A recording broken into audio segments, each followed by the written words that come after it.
It has been almost 3 years since Street Fighter 6 was released, the latest entry in the popular Street Fighter franchise, and it's still going to be around for many years to come. If you played Street Fighter 6 when it originally came out and then stopped after a while, there have been some major updates to the core gameplay systems and character balance since then.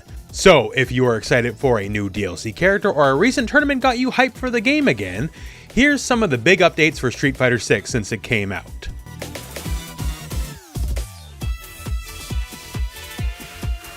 Street Fighter 6 has been getting a lot of new features added to the game beyond just the basic gameplay. We're not going to go into each of these individually because there's too many to cover, but over the last 3 years we've gotten new costumes, new UI elements, tons of new colors, emotes, playable arcade games, a whole bunch of customizable elements for your created Battle Hub characters, from emotes to pieces of clothing, etc, etc.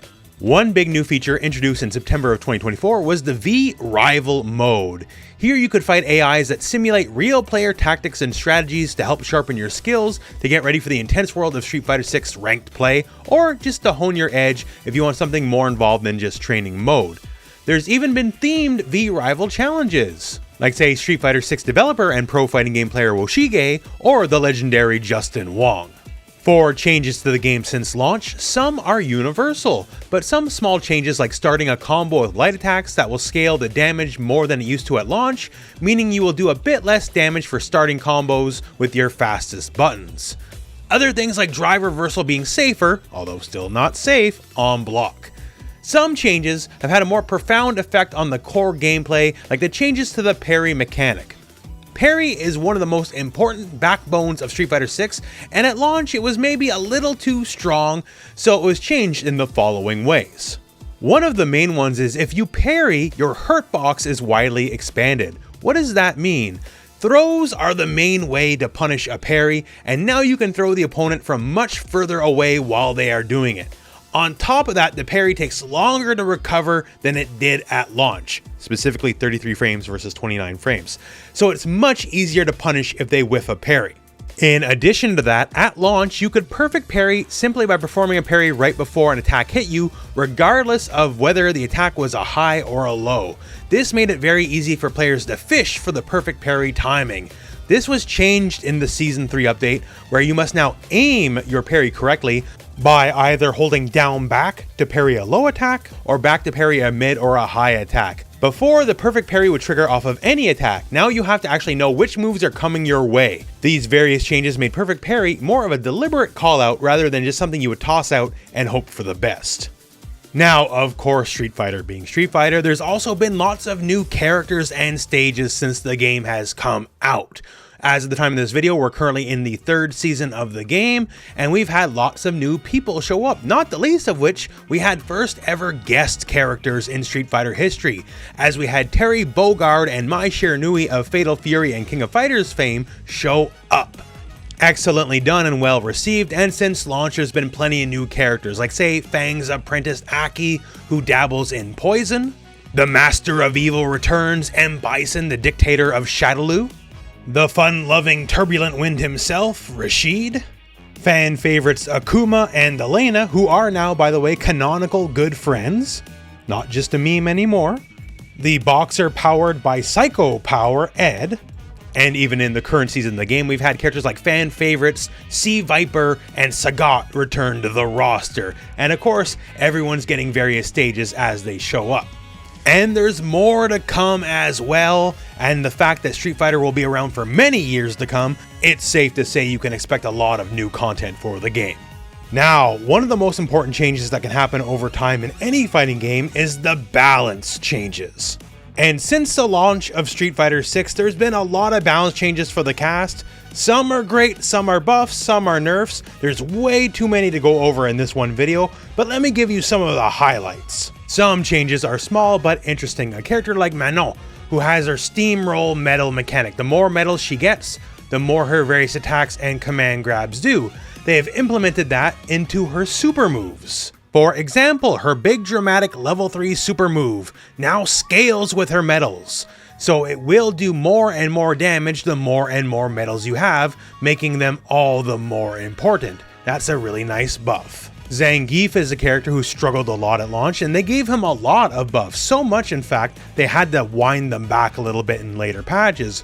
But things like his big charge heavy punch, that does more damage. His iconic lariat move, that does more damage. His forward heavy kick wheel kick is now safer on block and pushes the enemy back more, making it more advantageous to use in the neutral. His critically important move forward heavy punch, the big headbutt, became so advantage it would naturally link into the Hell Stab, giving him new combos. A character like Chun-Li didn't receive giant changes since launch, but just enough to make her interesting. Stuff like her very important stand heavy punch is now safe on block no matter how close you are to the enemy. And they gave her a lot of new combo routings, like her stance medium kick can now easily go into heavy spinning bird kick, or into a crouch heavy punch on drive rush, just so you can get just a little bit more damage. Kimberly has achieved many fantastic buffs since the game has launched. So some can be simple, like just some of her combo structures have changed up, like being able to combo into level 2 in places where she couldn't, and her level 2 super doing more damage on top of that. Her standing heavy punch getting a very significant range buff, making it just easier to use in neutral and for whiff punishing. And the fact now when she does her level 1 super that she can choose whether or not to use her spray can, so if you want to save it for later, you can, and many more. E Honda got buffs and nerfs. One of the big nerfs was to his headbutt, which is safer on block by the numbers but left the enemy closer, so he had to now vary his game plan because he would not just be pushed all the way back.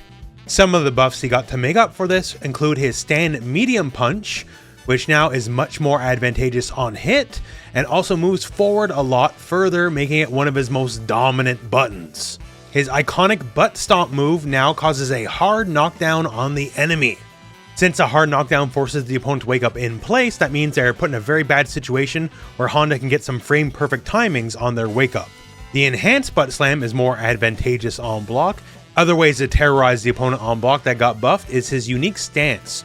So if you do the punch option out of the stance, it's now more advantageous on block, and also leaves the enemy closer to you so you can do things like threaten a command grab. For Ryu, who is the face of Street Fighter, they decided we want Ryu to be one of the best characters in the game, and they kept buffing him until it happened. Something like the classical Hadouken Fireball just simply does more damage. His level 1 super, the Shinku Hadouken, now goes much faster. In fact, it's so fast off an enhanced Hadouken, you can combo into it from full screen now. Moves like forward heavy punch are now much more advantageous on block, and if you happen to hit, those combos will now do more damage. The various versions of high blade kick are now just better across the board, either having better numbers in startup or just doing more damage. The heavy version of these is definitely the most impressive, as it now deals much more drive gauge damage on block, and it's also completely safe on block now when it did not used to be before. When it comes to his unique buff, the Denjin that can give him charged fireballs, you now can choose to store it. If you do a light or a medium fireball, you do not use the buff, only when you do the heavy version of the move. At launch, any button press of any fireball would immediately use the buff. Now you can save it for whenever you want to use it. Across the board on many of his moves, he does more damage, gains more super meter, has better numbers on block, has better numbers on hit. This was a character that they wanted to be good, and they made him very good over the patches over the course of the game's life. And of course, there is so many balance changes, we don't have time to go into them all in this one video. Please check Capcom's official site, they have them there in great detail.